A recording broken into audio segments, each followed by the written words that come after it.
Olá, amigos telespectadores do programa Joaquim Alessi. A gente grava a abertura desta edição aqui na entrada da Catedral do Carmo, em Santo André, onde eu vim conversar com o bispo diocesano Dom Nelson Westrup para falar da abertura da campanha da Fraternidade 2015. Vocês vão acompanhar as explicações de Dom Nelson sobre o tema da campanha da Fraternidade desse ano, que é Fraternidade, Igreja e Sociedade, sobre o lema que é Eu Vim para Servir. E a explicação do porquê a campanha da Fraternidade acontece exatamente na Quaresma. Ainda no programa de hoje, a gente vai conversar com o pessoal que fez a assinatura do convênio entre o Conselho Regional de Contabilidade do Estado de São Paulo e a Prefeitura de Santo André. Eu falo com o Gildo Freire de Araújo, que é vice-presidente de Administração e Finanças do CRC São Paulo. Falo também com Giovanni Rocco Neto, secretário executivo da Agência de Desenvolvimento Econômico do ABC, com o prefeito Carlos Grana de Santo André, com o Antônio Leite, secretário de Administração e Modernização do município. Neste programa ainda, a gente vai mostrar a entrega de viaturas de polícia a 32 municípios da Grande São Paulo, e essas viaturas foram entregues aqui em Santo André, com a presença do secretário de Estado da Segurança Pública, Alexandre de Moraes, que esteve ao lado do prefeito Carlos Grana, do prefeito de São Caetano do Sul, Paulo Pinheiro, de diversas outras autoridades. Enfim, tem muita informação importante nesse programa que eu tenho certeza de que vocês vão gostar.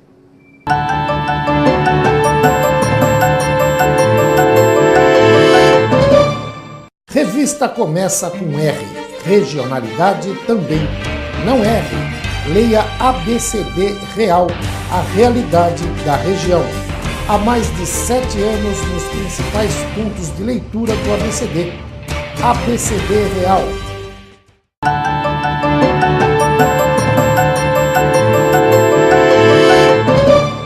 Muito bem, amigos telespectadores do programa Joaquim Alessi, e nós gravamos esta entrevista exatamente na quarta-feira de cinzas, dia do lançamento da campanha da Fraternidade 2015, a campanha que tem como lema este ano, Eu Vim para Servir.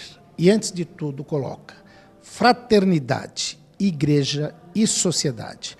Para falar sobre a campanha da Fraternidade 2015, que é promovida pela Conferência Nacional dos Bispos do Brasil, a CNBB, eu converso com o bispo diocesano de Santo André, Dom Nelson Westrup. Dom Nelson, o lema da campanha da Fraternidade é Eu Vim para Servir. Os padres têm destacado em todas as missas essa necessidade da vocação de servir, que não deve ficar restrita só aos religiosos, mas aos fiéis e à sociedade. É isso que a igreja busca? A gente pode iniciar a nossa conversa dizendo que quando Jesus falou, eu vim para servir e não para ser servido e dar a vida em resgate por muitos, ele quis, em poucas palavras, digamos assim, resumir a identidade cristã, porque a missão principal do cristão é amar servindo. E a campanha da Fraternidade deste ano escolheu como lema Eu Vim para Servir, claro, inspirado nas palavras de Cristo, pois a campanha da Fraternidade, antes de mais nada, quer ser uma ocasião forte para transmitir os ensinamentos de Cristo, a prática de Cristo. E ele nos deu o exemplo, não só nos ensinou, como nos deu o exemplo do serviço. E o maior serviço que ele prestou à humanidade foi justamente dar a sua vida, mas só dá a sua vida quem ama, pois não há maior prova de amor do que dar a vida por seus amigos, como ele diz noutra passagem. Nessa campanha, quando a gente vê fraternidade, igreja e sociedade, o objetivo é aprofundar esse diálogo entre igreja e sociedade? Desde 1964, a Igreja no Brasil, através da CNBB, vem realizando a campanha da fraternidade.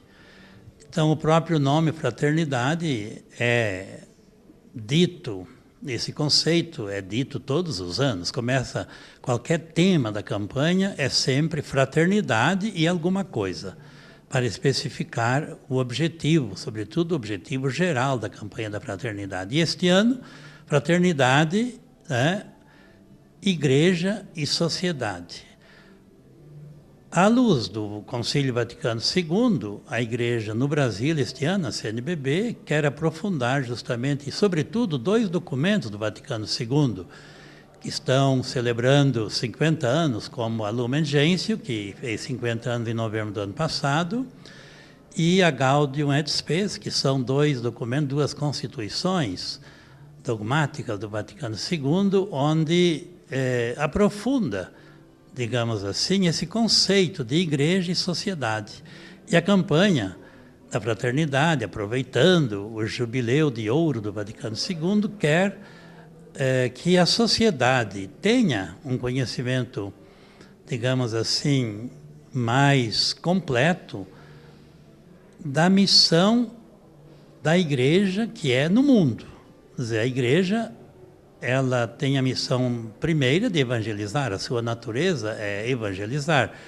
Porém, é preciso ter presente que ela atua no mundo, portanto, ela quer estar em diálogo com o mundo, com a sociedade e, sobretudo, colaborar com a sociedade. Então, a igreja quer colocar-se inteiramente a serviço da sociedade, colaborando, sobretudo, em alguns aspectos, como a defesa da dignidade humana, o respeito pelo ser humano e tantos valores que a igreja defende e promove e que quer dialogar com a sociedade, fazendo ver que a sociedade, ela precisa estar em diálogo, sobretudo com quem quer ajudar a desenvolver, a promover o ser humano.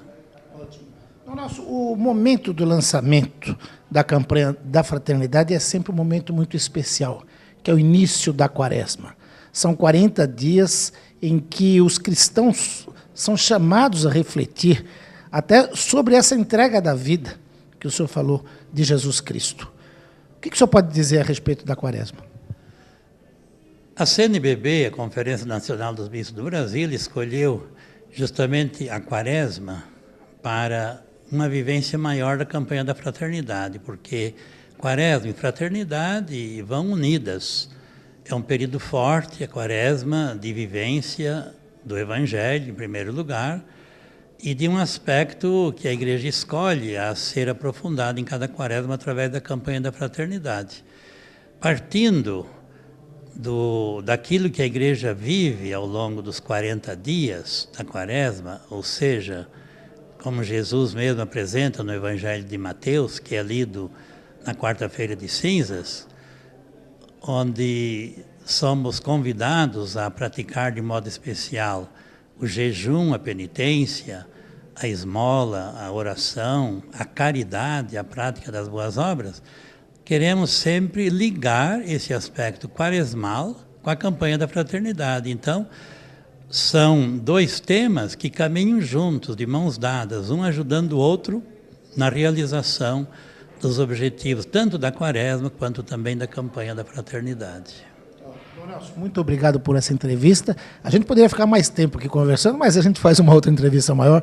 E olha, parabéns para a CNBB, parabéns para os bispos, parabéns para a igreja, por esse tema tão fundamental hoje e sempre na vida de todos nós. Obrigado pela entrevista e até a próxima.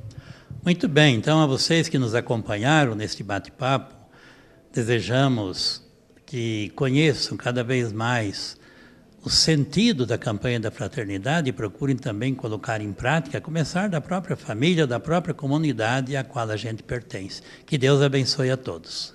Amém. Dom Nelson Westrup, bispo diocesano de Santo André, conversou com você, amigo telespectador.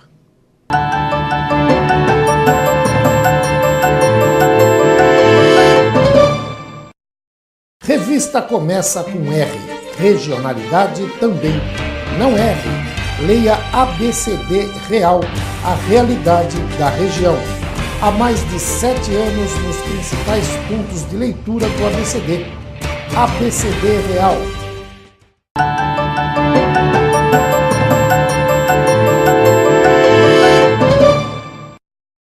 Olá, amigos telespectadores do programa Joaquim Alessi, e nesse bloco a gente vai falar de um convênio assinado entre a Prefeitura de Santo André e o Conselho Regional de Contabilidade de São Paulo. Para falar a respeito desse convênio, eu converso com o vice-presidente do CRC São Paulo, Gildo Freire de Araújo. Gildo, primeiro, obrigado por nos atender e conceder essa entrevista. Satisfação, bom dia a todos. Esse convênio, você estava me explicando antes da gente começar a gravar, ele visa a criar um cadastro em que tanto o poder público quanto os empresários eles possam ter maior confiança, maior segurança na relação poder público e empreendedores, é isso? Exatamente, a Prefeitura hoje ela tem um relacionamento com os empresários da cidade, onde existe um cadastro prévio para que a empresa tenha uma atividade no município. E para isso ele tem sempre um profissional da contabilidade que é vinculado, né, e que responde tecnicamente pelas atividades que a empresa tem no município. O que hoje o convênio permite, vai permitir à Prefeitura, é ter acesso a esse cadastro de profissionais habilitados que estão devidamente registrados no Conselho Regional de Contabilidade. E isso dá uma credibilidade e uma confiança maior à Prefeitura nesse relacionamento com os empresários, né? Eu diria que é um trabalho de fiscalização preventivo, que isso inibe que leigos possam atuar frente às empresas, estejam como responsáveis e não tenham a devida habilitação. Ótimo. Isso num momento em que o cerco às empresas e ao próprio poder público em forma de fiscalização é cada vez maior. A gente vê o fisco, de uma maneira geral, muito atento a todas as atividades, e isso é bom também porque garante, de um lado, para o poder público a receita cada vez mais escassa e garante para o empresário que ele tenha tranquilidade ao tocar o seu negócio, porque a gente sabe que talvez mais complicado do que abrir uma empresa hoje seja fechar, né? E quando você não tem um acompanhamento correto de todas as suas obrigações fiscais, isso se torna bastante complicado. É uma dificuldade a mais, né? Eu acho que é uma oportunidade, é um trabalho preventivo, como eu disse, que isso cria, na verdade, uma segurança maior nesse relacionamento, né? E o empresário, um profissional da contabilidade devidamente habilitado, ele tem hoje a condição e a capacidade de dar a devida orientação e essa segurança que tanto o empresário como o município precisa nesse relacionamento, que é a segurança jurídica, a segurança técnica profissional no que se refere a aspecto contábil e tributário e também para o município no que se refere à arrecadação, né? Eu acho que esse vínculo, essa oportunidade de ter a vinculação de um profissional devidamente regular e que esteja preparado para atuar profissionalmente, dá uma segurança maior. Legal. A gente tem aqui em Santo André inúmeros escritórios de contabilidade que fazem história. Eu citaria até o meu escritório, até aproveitar e mandar um abraço para o Dr. Zoilo de Souza Assis Júnior, da Atlanta Contábil, tem mais de meio século de existência. São esses escritórios também, lógico, tem os mais novos, a gente não pode nunca também fechar o mercado para quem está chegando, e a contabilidade ela vem se renovando, apesar de tudo. Eu lembro de um tempo de uma discussão, falando assim, poxa vida, com o avanço da informática, da internet, o trabalho do contador vai ficando mais simplificado. Acho que é o contrário, acho que complicou mais, quer dizer, complicou não, novas exigências são feitas, tanto que há alguns anos eu lembro, você bastava ser técnico de contabilidade para poder atuar. Hoje você tem curso superior em ciências contábeis, ou seja, há avanços. E eu tive a ousadia de trabalhar um tempo em escritório de contabilidade, quando eu era menino, então eu acompanhava muito bem. Eu lembro que na época a gente assinava uma revista chamada IOB, Informações Objetivas, e a cada semana você recebia um calhamaço, porque a legislação muda diariamente. Ou seja, o profissional tem que estar cada vez mais atualizado, né? Exato. Hoje a dinâmica da legislação em si ela é grande, né? Você tem hoje no dia a dia uma mudança bastante radical no que se refere, porque tem a preocupação de arrecadação, tem a preocupação de mostrar ao empresário qual é o melhor caminho que tem que ser seguido. O profissional da contabilidade hoje que tem que estar sempre preparado e capacitado para atender melhor o cliente. Então, com a dinâmica da informática, com a dinâmica dos modelos digitais, isso na verdade trouxe uma facilidade no desenvolvimento do trabalho, mas o trabalho técnico-científico, conhecimento técnico-profissional, exige do profissional cada vez mais capacitação. Ele tem que estar sempre preparado, buscando conhecimento para que ele dê condições de oferecer ao empresário a melhor forma de tributação, porque hoje você tem uma legislação que ela é bastante cercada, ela faz com que o empresário tenha aí opções de tributação e o profissional da contabilidade vai ter a condição de dar o melhor caminho, né? Não dá para você hoje deixar de recolher ou virar um contribuinte que tenha dívidas tributárias, porque as coisas não são mais como eram. Hoje o controle é muito maior, né? Correto. Então o fisco, de maneira geral, tanto municipal, estadual como federal, tem hoje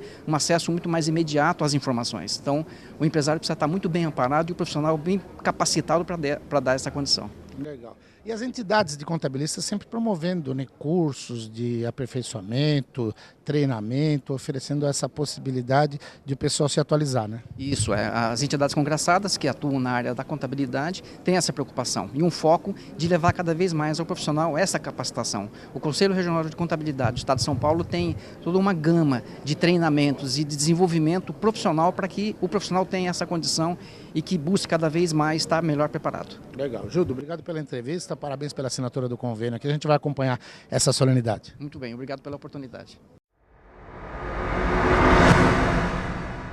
Muito bem, amigos telespectadores do programa Joaquim Alessi, já que a gente está falando em contabilidade, está falando em economia, está falando em relação com a prefeitura, nessa solenidade eu tenho a honra e a satisfação de encontrar o secretário executivo da Agência de Desenvolvimento Econômico do Grande ABC, Giovanni Rocco. Giovanni, primeiro, obrigado por nos conceder essa entrevista.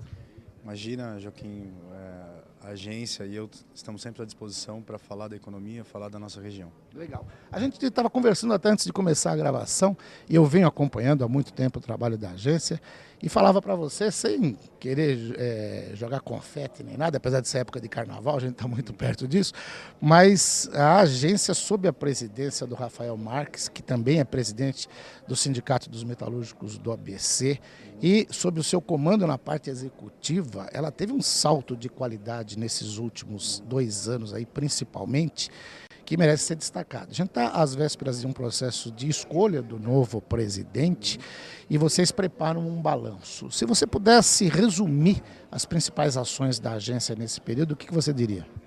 Olha, a agência ela tem o papel de fazer a interlocução do setor privado com o público. Ela tem 49% das cotas públicas, né, que são as 7 prefeituras representadas pelo consórcio, 51% as universidades, polo petroquímico, associações comerciais e organizações privadas, né, os sindicatos, né, sindicatos dos trabalhadores. Nesse contexto, ela tem o papel de fazer essa interlocução. Nós fizemos um planejamento na minha chegada lá, que eu venho de São Bernardo, né? Fizemos um planejamento, executamos esse planejamento, estamos fazendo agora o levantamento, um balanço do que ações de médio e longo prazo que foram iniciadas, para fazer essa apresentação do balanço na Assembleia de março dos prefeitos. No final de março a gente tem processo eletivo na agência. Todos esses atores que eu falei, eles compõem um conselho consultivo e que se reúnem em assembleia 2 vezes por ano, né? Uma assembleia no primeiro semestre, outra no segundo, e de 2 em 2 anos elegem uma nova diretoria. A gente tem trabalhado muito na articulação das universidades com as empresas e com foco nas pequenas e médias empresas. Trabalhando num modelo europeu mais focado alemão, né? Modelo alemão, de fortalecer as micro, pequenas e médias empresas. As micros para virarem pequenas, as pequenas para virarem médias e as médias se prepararem para ficarem grandes. Foi assim que a Alemanha passou pela crise europeia. Então a gente leva conhecimento, capacitação técnica e fazendo essa interlocução entre universidade e empresa, para que tenha um fluxo operacional de conhecimento de fora para dentro e produtivo, aliás, de dentro para fora, né, e produtivo de fora para dentro. Legal. Integrando eu tenho acompanhado, até tenho a oportunidade de participar de alguns debates a respeito da indústria química, petroquímica, que tem um papel preponderante aqui na região, a questão do plástico. Quando você fala dessa aproximação com a universidade também, isso passa pelo desenvolvimento de tecnologia, né? Que inovação é a palavra-chave do momento, né? É por aí que a coisa acontece. Exatamente. A gente está importante, foi legal você ter falado isso que deu gancho para eu falar de um grande projeto que nós estamos estruturando, que é estruturar um grande ecossistema de inovação aqui no Grande ABC, ancorado na indústria de defesa que vem para cá, para a região, né? Mais precisamente para São Bernardo. E aí eu até aproveito para falar um pouco da liderança que São Bernardo exerce em todo esse contexto. Existe até alguns questionamentos, mas se a gente for pensar, hoje o orçamento de São Bernardo é 5 bi e o segundo orçamento é de Santo André, que é 1 bi 100. Todas as montadoras do Grande ABC estão ancoradas em São Bernardo e toda a cadeia está distribuída em todo o Grande ABC. Então, nessa mesma lógica, uma liderança natural de São Bernardo em trazer essa indústria da defesa, que é essa indústria de aeroestruturas, que vai ser instalada em São Bernardo, e essa nova perspectiva, né, essa novidade que vem, que é essa indústria que ela é fornecedora de muita tecnologia. Então, e aí essa questão de São Bernardo é interessante porque você fala. A gente falou do Rafael, que é presidente do Sindicato dos Metalúrgicos do ABC, mas com força, grande força de atuação em São Bernardo do Campo, onde estão todas as montadoras aqui. A Saab, que você falou, dessa questão da defesa, tem um centro tecnológico lá. O secretário de Desenvolvimento Econômico de São Bernardo, Jefferson José da Conceição, tem feito um trabalho também muito interessante dentro do GT, do consórcio municipal e também na sua área, fazendo a questão do turismo industrial, que é importante. Ou seja, São Bernardo realmente lidera esse processo, né? E tem todo o nosso apoio. E o que a gente tem que fazer? Replicar essas ações nas outras cidades e fazer com que esse transbordamento tecnológico da chegada dessa indústria de defesa aqui no Grande ABC, ele seja um marco, né? Do mesmo jeito que teve a chegada da indústria automobilística aqui na década de 50, essa chegada dessa indústria aqui ela é um novo marco para renovar os nossos parques industriais, trazer inovação tecnológica e embarcar em toda a estrutura de inovação que a indústria da defesa fornece. Por exemplo, eu não sabia, né? Então a gente contratou um corpo técnico, né? Executivos de primeira linha, especializados em inovação e também em defesa, para fazer um grande estudo do panorama nacional, do panorama regional, para que a gente não perca, igual outros países perderam, por exemplo, a África do Sul, quando teve a instalação de uma planta lá do Gripen, eles tiveram um aproveitamento só de 20% da transferência de tecnologia. Quer dizer, perderam uma grande oportunidade. Então a gente está pegando tudo isso, verificando que os outros países acertaram, que os outros países erraram, porque eles acertaram a gente fazer igual, melhorando, né? E o que eles erraram a gente não cometeu o mesmo erro, porque a gente está falando de um contrato de 4,5 bi de dólares. Né? Os técnicos falam que se a gente conseguir transbordar as tecnologias e as produções, a gente triplica esse valor do contrato internamente. Eu não sabia, por exemplo, o Bluetooth, 3G, toda a estrutura de telefonia móvel veio de tecnologia da indústria da defesa.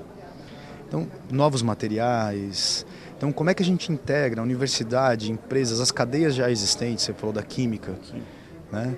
Então, a gente tem a AkzoNobel, que é fornecedora de tinta da Saab, que está aqui no ABC. Então a gente tem, e o que eu tenho falado, e é uma fala otimista, é no sentido de nós somos muito grandes. Né? O Grande ABC tem 2,5 milhões de habitantes, é o 4º maior mercado consumidor do país, 2º maior PIB industrial. A gente atravessa qualquer crise só com o nosso fluxo do dia a dia. Então, claro, a gente precisa enfrentar, no momento da crise tem quem chora e tem quem vende lenço. Então a gente na agência lá está motivando os empresários, os empreendedores do Grande ABC a vender lenço. Maravilha. Giovanni, a gente vai ter que falar mais vezes. Eu vou fazer uma visita lá à agência. Por hoje, vai começar a cerimônia daqui a pouquinho, a gente vai acompanhar aqui. Obrigado pela entrevista, sucesso. Porque é o que eu sempre digo, o teu sucesso lá vai ser o sucesso de toda a região.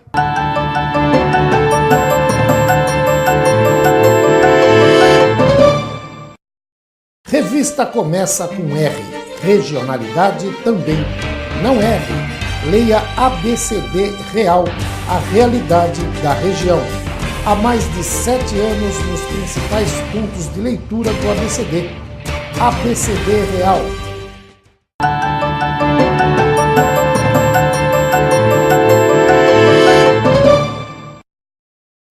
Muito bem, amigos telespectadores do programa Joaquim Alessi, assinado esse convênio entre o Conselho Regional de Contabilidade do Estado de São Paulo e a Prefeitura de Santo André, a gente conversa agora com o prefeito Carlos Grana. Como o senhor falava no pronunciamento, é importante ter essa segurança para o empresário e também para a Prefeitura de ter contabilistas cadastrados online, que você pode confiar no trabalho deles, porque isso permite com que os empresários, né, e aí eu me incluo entre eles, porque tem uma pequena empresinha, mas claro, tenho que ter um serviço de contabilidade, a gente possa se dedicar ao desenvolvimento do nosso trabalho, à procura de contratação de gente, de oferecer emprego, mão de obra e de acabar também colaborando com a cidade, porque eu acho gozado, tem muita gente que fala assim, eu não gosto de pagar imposto. Mas olha, eu vou ser sincero, eu só acho que uma das únicas pessoas, quando eu pago imposto com um certo prazer quando eu vejo esse imposto revertido em melhorias para toda a cidade. É como se a gente morasse num grande condomínio, num prédio a gente tem que pagar ao condomínio todo dia, o imposto é mais ou menos isso. E é importante ter essa parceria para que a coisa seja transparente, clara e eficiente, não é, prefeito? Olha, concordo plenamente, Joaquim, com a sua colocação. De fato, a gente precisa dar credibilidade às informações. E agora, com esse convênio, nós vamos ter uma segurança por parte da empresa e da prefeitura das informações, né? Separar o joio do trigo, né? A gente não precisa mais ter toda aquela fiscalização, aquela máquina, né, toda envolvida. Hoje, vamos fazer através do online, com os contabilistas cadastrados e reconhecidos, até para a gente poder, um empresário pensa que as suas contas estão todas em ordem, e, na verdade, ele vai aparecer no futuro com dívidas, com cobranças. E a gente é uma cidade muito grande, Santo André, né? Nós temos milhares de estabelecimentos de produtivos, comerciais, de serviços na cidade. Então, isso é um passo importante. É a primeira cidade aqui do ABC que está fazendo, né? Já a partir da Agência de Desenvolvimento Econômico, também levará esse mesmo tipo de convênio para as outras cidades, e a gente sai na frente facilitando, através desse convênio, a vida do empresário e do empreendedor aqui da cidade de Santo André. Legal. E no seu pronunciamento o senhor citou também a criação da Sala do Empreendedor, logo nos primeiros 4 meses da administração, que teve uma participação efetiva aí da vice-prefeita Osvana Fameli, porque é a área da secretaria dela de desenvolvimento econômico, e o senhor também foi agraciado com o prêmio Prefeito Empreendedor pelo SEBRAE, né, o Serviço Brasileiro de Apoio à Pequena e Média Empresa. Como é que está a captação, as conversas, para que a gente tenha mais empreendedores em Santo André, essa abertura de espaço?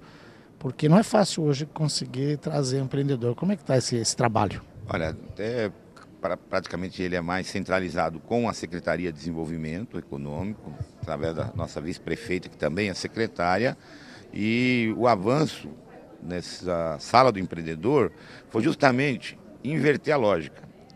Para se abrir um investimento, um empreendimento na cidade, o interessado tinha que ficar subindo, descendo escada, subindo, descendo elevador, né, atravessando a rua, porque são órgãos diferenciados. Qual foi a lógica? Vamos fazer com que ele seja num único local, atendido em todas as suas exigências. Então, inclusive, pode sair até com um empréstimo ali através do Banco do Povo. Você tem uma ideia da facilidade que gerou, do ganho em velocidade no trâmite de quem quer empreender na cidade de Santo André. Então isso foi objeto, como você citou, até de prêmio por parte do SEBRAE. E está sendo, inclusive, uma referência para outras cidades do estado. Eu acho que isso faz com que a gente atraia mais investimentos. Claro que nós estamos num momento econômico, né? O ano passado houve muitas dúvidas, mas também era um ano de Copa do Mundo, o Carnaval começou em março, né? Nós tivemos eleições que deixam todo mundo meio parado, mas a gente está percebendo que há grandes grupos de empresários interessados em investir em Santo André, né? Claro que todo dia abre negócio aqui na cidade, pequeno empreendedor, e a gente está sendo um facilitador, né? O que os empresários dizem? Olha, não nos atrapalhem. Se vocês não nos atrapalharem do ponto de vista assim, de criar barreiras, Já está ajudando muito, já está ajudando muito. Eu acho que é isso. Eu tenho agora no mês de março algumas novidades que em breve você vai tomar conhecimento, e a todo o seu público, em relação a como ter um plano mais ousado para atrair investimentos, né, aqui na cidade. Né? Legal. E o programa Em breve a gente vai estar falando sobre isso aqui. Tá aí para divulgar. Só para a gente concluir isso aqui, nós conversamos acho que na primeira entrevista desse ano, aqui nesse Salão Burle Marx também, da expectativa de a ex-ministra Miriam Belchior assumir a presidência da Caixa Econômica Federal. Me lembro de ter falado, você falou, estão comentando, mas ainda não tem nada certo. Agora está definido, a presidente Dilma Rousseff já anunciou Miriam Belchior como presidente da Caixa Econômica Federal, vai assumir agora no dia 23. Isso para Santo André é uma notícia muito boa, até pelo compromisso de uma ceboleira, né, que nasceu aqui em Santo André, que tem compromisso com a cidade. Santo André tem tido e registrado várias parcerias com a Caixa Econômica Federal importantes que tendem a ampliar, né? Olha, primeiro acho que quem ganhou foi o Brasil, em primeiro lugar, a Caixa Econômica. E claro, nós se orgulhamos de ter a Miriam, né, como toda a sua trajetória foi desenvolvida aqui na cidade de Santo André, foi esposa do prefeito saudoso Celso Daniel, né, foi secretária de modernização administrativa, de habitação. Então a Miriam cumpriu um papel extraordinário, né, nesse último período, foi ministra do Planejamento, né, e acho que a gente está abençoado, porque no momento de organizar os projetos para a cidade, que foram aí nos primeiros meses de governo, ela estava à frente do planejamento. Né? Garantimos, inclusive, alguns investimentos importantes, né? Que eu já citei aqui nos outros programas. Agora, está no momento de disponibilidade de recursos para colocar as obras em pé. Então, esse agente financeiro é justamente a Caixa Econômica. Então, a importância da Miriam assumindo a presidência para Santo André é muito importante para a nossa gestão e nós tivemos realmente que comemorar. Espero poder estar lá dia 23, lá na posse da nova presidenta, né, da Caixa Econômica Federal.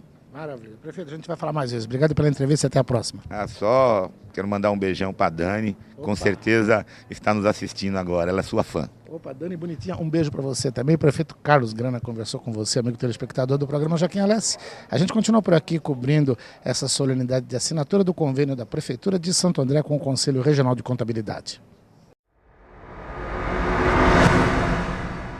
Muito bem, amigos telespectadores, agora a gente conversa com quem, na verdade, costurou esse acordo aí, com esse convênio com o Conselho Regional de Contabilidade, que tem uma atuação direta nessa área, o secretário de Administração e Modernização da Prefeitura de Santo André, Antônio Leite. Leite, primeiro, obrigado por conceder a entrevista e parabéns pelo teu pronunciamento, porque a cidade precisa.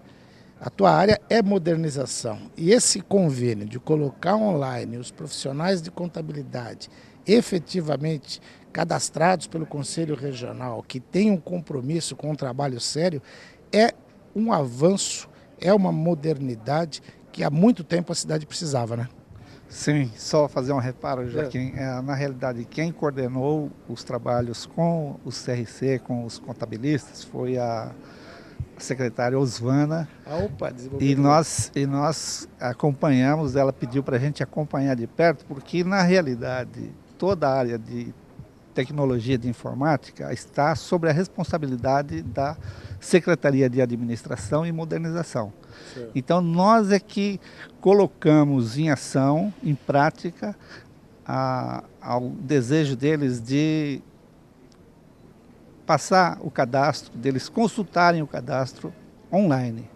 Então isso é muito importante, porque isso, antigamente, às vezes a informação demorava 30, 40 dias para depois se constatar que determinada pessoa não era técnico de contabilidade, não tinha registro no CRC, e agora não poderia fazer esse trabalho. Não, mas o trabalho já tinha sido iniciado.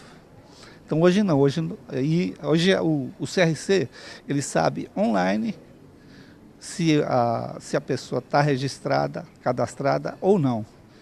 E aí, logicamente, a gente evita uma série de perturbações no processo administrativo e prejuízo para o contribuinte ou quem está utilizando o serviço do contador, do contabilista. Legal. Você até usou um termo bastante, você pediu desculpas até para usar um termo um tanto quanto mais forte, mas falando que esse trabalho vai fazer uma triagem dos picaretas, ou seja, a cidade fica mais tranquila, o poder público fica mais tranquilo porque sabe que vai poder ter um processo eficiente e o empresário do outro lado também tem segurança, né? Sim, nós fazemos a triagem dos picaretas e valorizamos os bons profissionais.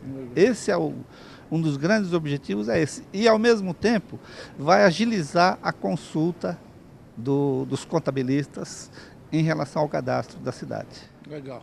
Leite, eu acompanho o teu trabalho há muito tempo, eu te conheço como servidor público da Prefeitura de Santo André e também teu trabalho à frente no Parlamento, quando você foi vereador, hoje tem o trabalho que tem continuidade com o Eduardo Leite, né? A gente carinhosamente chama de Eduardinho, que tem feito um trabalho brilhante no Poder Legislativo, mas a gente não teve oportunidade de falar um pouquinho da Secretaria de Administração e Modernização. Eu sei que você mudou muito essa pasta. Me fala dos principais feitos nesses 2 anos iniciais aí. Olha, primeiro que a gente conseguiu iniciar um processo de internet grátis, que ele foi interrompido por falta de recurso financeiro, mas nós já começamos e agora vamos retornar, porque recebemos verbas, dotações do governo estadual. Vamos retornar o processo, vamos colocar em 3 ou 4 locais ainda o Wi-Fi, inclusive aqui no centro da cidade. Em pontos de grande circulação de pessoas. Exatamente. Por isso que o centro é prioritário, porque aqui é uma grande concentração. Ou seja, o cidadão vai poder andar com o seu telefone celular, o seu Android, ou o seu iPad, o seu computador de mão mesmo, em qualquer ponto. Se ele estiver numa praça pública, de repente aqui na Praça 4º Centenário, na Oliveira Lima, no Calçadão, precisar fazer um acesso rápido, ele vai ter isso gratuitamente. Exatamente. Então, tem alguns pontos diferentes, né? Os pontos que hoje existem são lá em Paranapiacaba, na Vila Luzita. Tinha um ponto que ficou provisoriamente aqui no centro, mas ele é provisório. E agora nós vamos levar para o 2º subdistrito, para o Tinga, vamos levar para o Cristiane e no centro. O centro é a nossa prioridade. Tá? Agora, voltando ao caso da minha secretaria, da nossa secretaria, ela é uma secretaria que ela coordena o Departamento de Recursos Humanos, são 10.000 servidores da administração direta, 16.000 de todas da administração direta e indireta. Coordenamos o Departamento de Informática, Departamento de Apoio Administrativo, que coordena todo e administra o Paço Municipal e o prédio aqui. E temos também o Departamento de Materiais e Patrimônio, que cuida de materiais e também do patrimônio móvel e imobiliário também. Nós também cuidamos disso daí. E temos o Departamento de Modernização Administrativa, que é o departamento que cuida do atendimento ao público. Aquela praça de atendimento que é elogiada, ela tem hoje a certificação de qualidade ISO 9001. Nós, agora, no ano passado, foi referendada a certificação, e também os postos SIM, que são espalhados na cidade, que a gente faz, tanto os postos SIM quanto a praça de atendimento, ela é em parceria com Secretaria de Finanças e Habitação. Sim. E a gente presta informações importantes de qualidade para o contribuinte. Isso eu posso falar com conhecimento de causa, porque eu sou usuário da praça de atendimento, várias vezes eu tive que procurar. E olha, sinceramente, aliado à modernização, à informática que está na tua área, que o pessoal tem tudo ali nos computadores, você chega e dá o teu endereço, o pessoal já vai checar se o IPTU está certinho, se está em dia, se não está, já emite a guia na hora para você poder pagar. E tem uma vantagem também que eu vejo ali, você falou, tua área é responsável pelos 10.000 servidores públicos da administração direta, e vários deles, e algumas funcionárias que eu conheço há muitos anos, aí é coisa de 30 anos, estão ali e trabalhando E a gente percebe que trabalhando com a mesma disposição, com a mesma vontade, porque é muito fácil falar mal de servidor público, né? Normalmente você chega com um problema, uma hora ou outra você pode ser mal atendido, aí você generaliza, naquela maneira, servidor público é tudo vagabundo, não gosta de trabalhar, não sei o quê. Não, a grande maioria trabalha muito, infelizmente ainda ganha muito mal. Precisaria resolver isso. Eu sei que é um problema que você tem para negociar com sindicatos, essas coisas todas, mas quando a gente vê funcionários, eu cito até nomes, eu vejo lá a Sueli, que está ali na praça de atendimento há muitos anos, a irmã dela, que agora me foge o nome, que eu conheci trabalhando aqui. Quando eu vejo esse pessoal e trabalhando com a vontade que eles têm de trabalhar, sempre atende muito bem, não é porque me conhece, não, atende todos os munícipes que chegam ali, a gente fica contente de ver isso aí, né? Até porque para você obter a certificação de ISO 9001, você tem que ter uma pesquisa de satisfação. Então a nossa pesquisa de satisfação ela vai de 95% a 98% de satisfação. Então é uma área muito importante para nós e que a gente cuida com muito carinho e vamos desenvolver mais ainda, vamos aperfeiçoar mais ainda. Então vamos comprar mais máquinas mais atualizadas, máquinas mais potentes e com certeza nós vamos melhorar, nós vamos tentar tirar esses 5% aí para chegar nos 99% e quem sabe chegar a 100%. Secretário, o senhor conversava comigo agora a respeito do CIA, que é o Serviço Integrado de Atendimento. Até deixar claro que é CIA com S, não CIA com C, não tem nada a ver com a Agência Norte-Americana de Informação, não. Explica para o telespectador como é que é o funcionamento de tudo isso. O CIA, na realidade, é um sistema integrado que ele é composto pela ouvidoria. Então, o cidadão vai na ouvidoria para fazer queixa, fazer reclamação. Então, a ouvidoria, os postos de atendimento, sim, a praça de atendimento que tem aqui na cidade, o 0800, que é também um serviço que o cidadão pode, através do 0800, fazer um pedido, uma reclamação, e por internet. A gente pode também, por internet, acessando o site da prefeitura, fazer um pedido, um requerimento, informação ou serviço. Então, tudo isso é integrado. Então, essas informações todas, elas vão para o Departamento de Modernização Administrativa e essas informações são repassadas para as secretarias. Cada secretaria tem um gestor de relacionamento que ele é o responsável por acolher o pedido de serviço, a reclamação ou elogio e depois dar um retorno para o contribuinte. Então são a ouvidoria, o posto SIM, praça de atendimento, o 0800 e internet, 5 pontos que o cidadão pode ter acesso para obter serviços da prefeitura e também fazer reclamações. Quer dizer, o cidadão precisa lá uma poda de árvore, precisa de qualquer serviço da prefeitura, um buraco de rua, tal, que ele quer comunicar, tal, ele entra no site, faz esse cadastro e imediatamente todo esse sistema ele passa. Se tiver problema, ele pode entrar em contato com a ouvidoria também para fazer reclamação pela não realização do serviço. Sim, ele quando ele faz a reclamação, ele entra na internet, ele tem um prazo. É dado para ele um prazo de, por exemplo, 15 dias para tapar o buraco. Então ele já é informado para ele. Se por acaso, nesses 15 dias, não for feito o serviço, isso já tem um alerta vermelho dentro do sistema que aí o gestor da área, ele vai falar diretamente com o gerente, com o pessoal, e aí o prazo tem que ser menor. Ou então, se houver algum problema que, por exemplo, para fazer uma determinada poda, vai depender da Eletropaulo, e aí vai depender de 1 mês, 2 meses, essa informação é repassada para o cidadão, para o contribuinte. Legal. O senhor me deu um detalhe sobre um outro serviço que é importante, que é o geoprocessamento.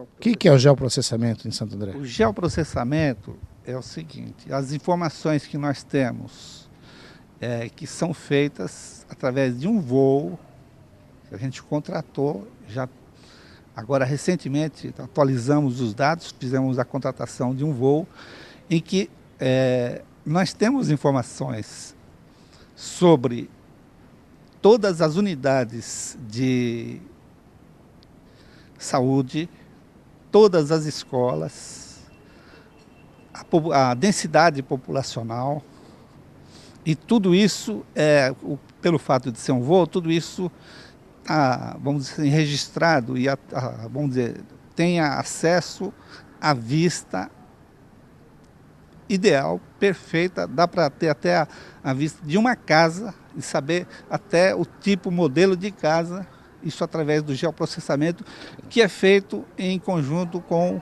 o Google Maps.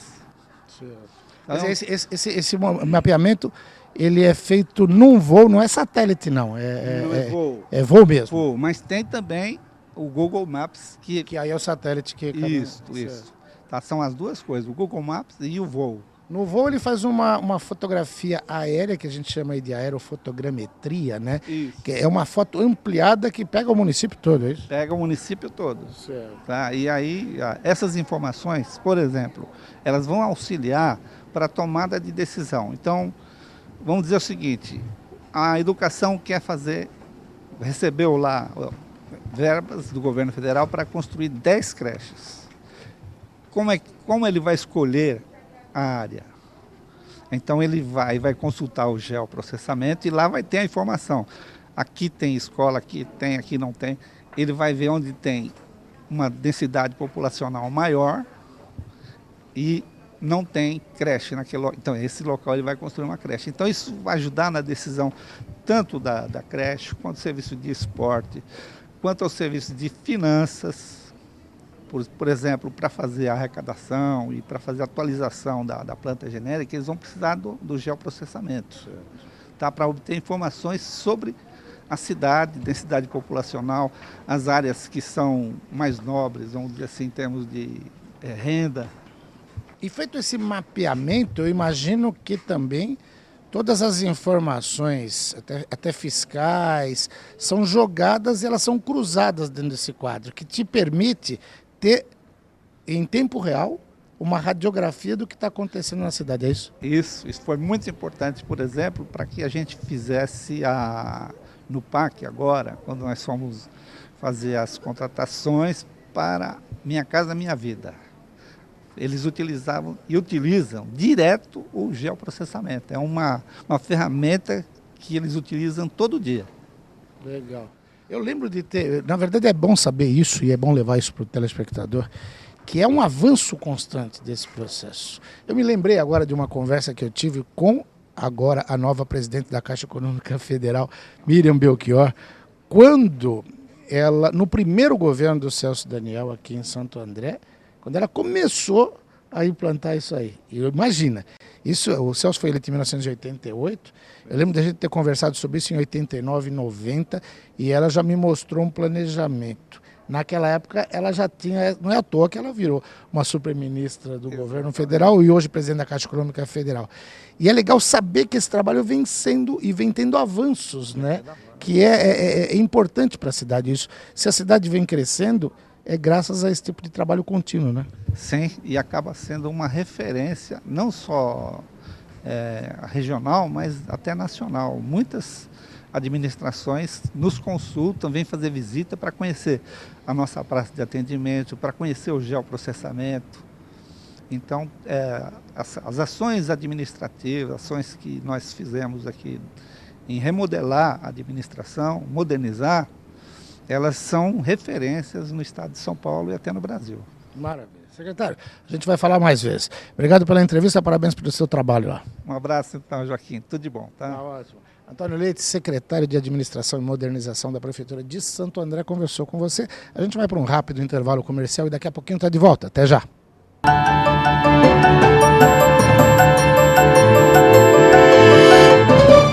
Revista começa com R. Regionalidade também. Não erre. Leia ABCD Real, a realidade da região. Há mais de 7 anos nos principais pontos de leitura do ABCD. ABCD Real.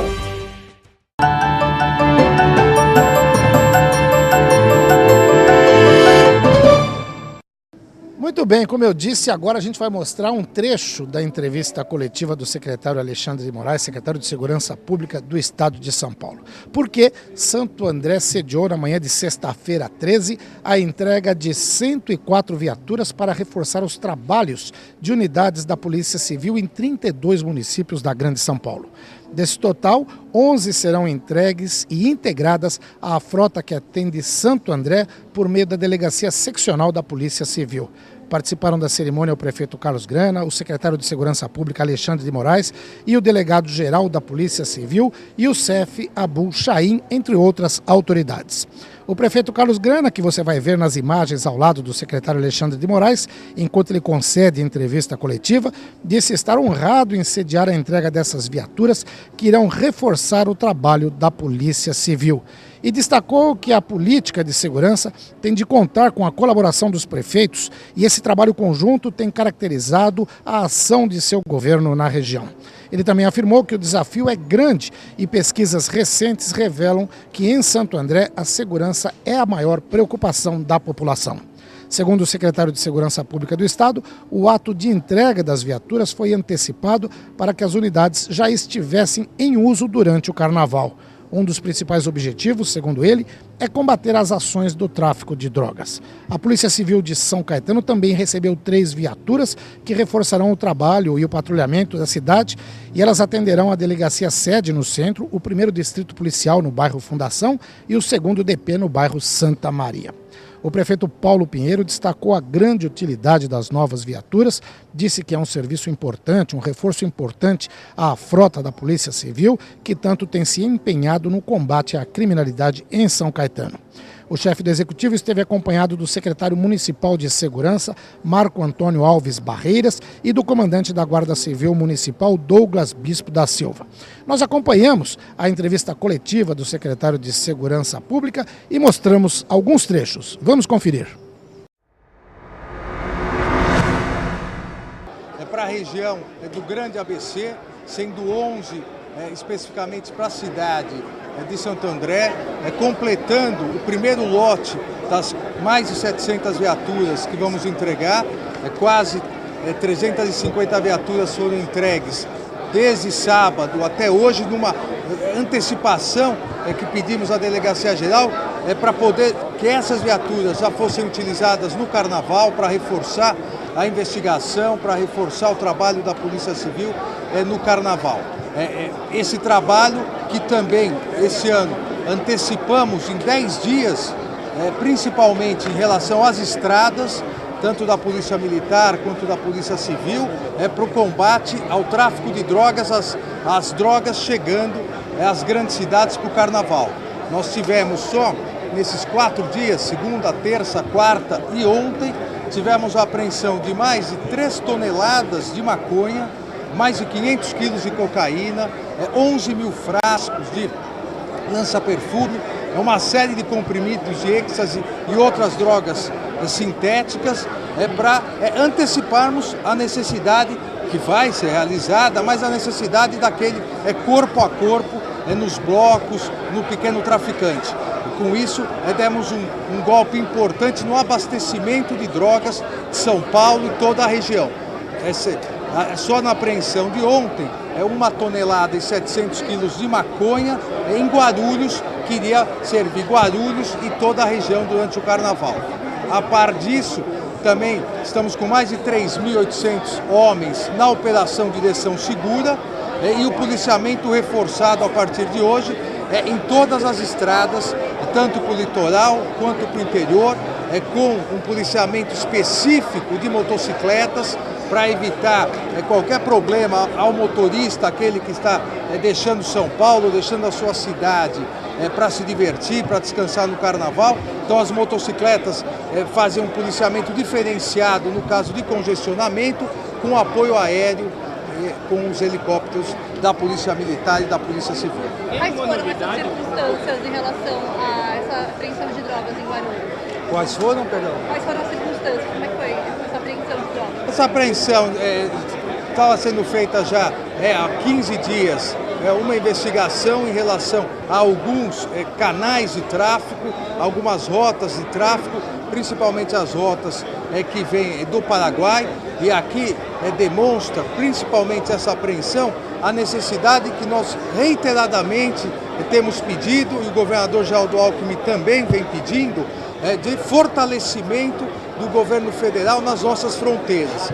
Um caminhão com 1 tonelada e 700 quilos de maconha que sai do Paraguai, atravessa metade do Brasil e é apreendido aqui pela nossa polícia em Guarulhos, sem que tenha sido fiscalizado todo esse trajeto. Não é possível que nós tenhamos as fronteiras tão abertas, mas aqui em São Paulo a investigação permitiu nós nos anteciparmos e chegarmos a esse caminhão.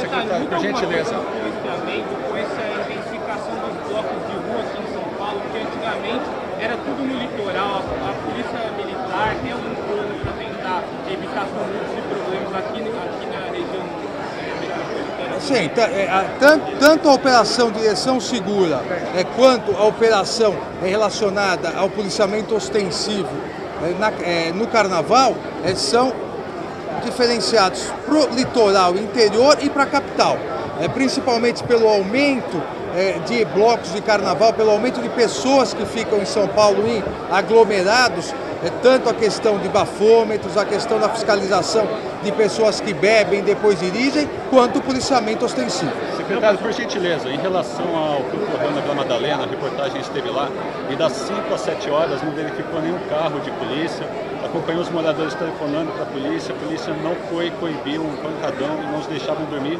até umas 5 horas da manhã. A Secretaria já sabe por que isso ocorreu? O pancadão é um fenômeno que vem ocorrendo não só na capital, mas em todo o estado de São Paulo. Para vocês terem uma ideia, só na Zona Leste há 174 pancadões. O pancadão não é uma questão só de polícia. O pancadão é uma questão cultural, uma questão social, uma questão da prefeitura. A prefeitura deve coibir o barulho com a lei do silêncio, o PSIL. A Secretaria da Segurança faz parte desse combate quando há excessos, quando há drogas, quando há violência. E a Secretaria da Segurança, a Polícia Militar, vai atuar toda vez que for chamada para isso.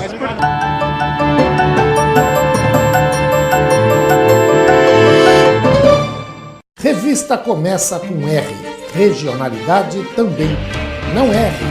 Leia ABCD Real, a realidade da região. Há mais de 7 anos nos principais pontos de leitura do ABCD. ABCD Real.